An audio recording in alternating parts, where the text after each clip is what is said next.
कि तोरा खातिर खेल जइबो सलोनी हम त अपन जान पे हम मिलैले बोलैबो तई हम सोनारा के दुकान पे। आए 1 2 3 4 अंतिम में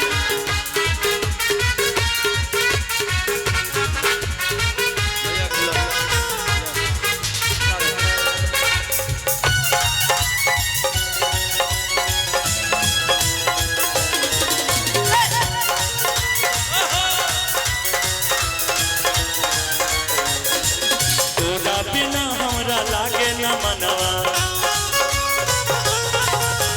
देखै छियौ हरदम तोरे सपनवा तोरा बिना हमर लागे न मनवा देखै छियौ हरदम तोरे सपनवा। तोरा खातिर खेल जइबो तोरा खातिर खेल जइबो हम त अपन जान पे मिलले बोलैबो तई है सोनारा के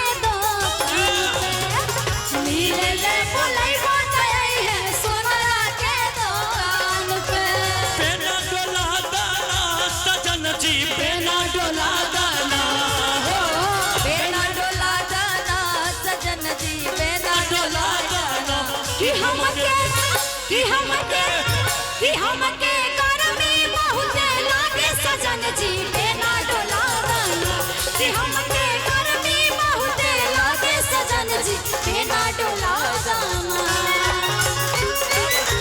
सोनारा के दुकान पे मिल के सोनारा के दुकान पे लइका कहता तोरा से बात करबो मुलाकात करबो तोरा से बात करबो मुलाकात करबो ये छौरी तानी तानी प्यार के शुरुआत करबो ये छौरा तानी तानी प्यार के शुरुआत करबो।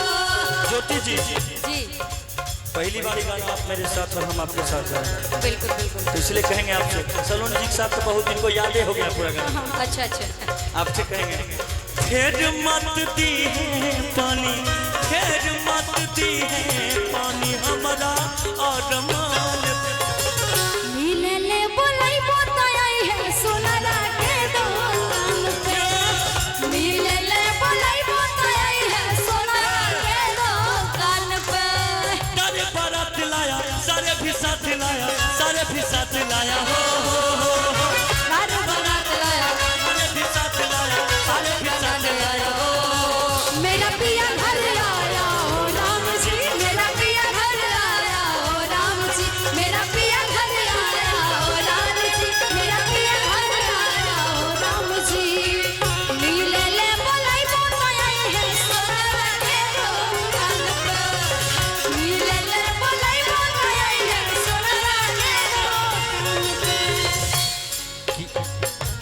जे होतै देखल जैतै तेन सनैली है तोय बेकार देखल जैतै टेंशन ली है नहीं बेकार तोरा पावे खातिर करे पड़तै करबै हाथ पार तोरा पावे खातिर करे पड़तै करबै हाथ पार।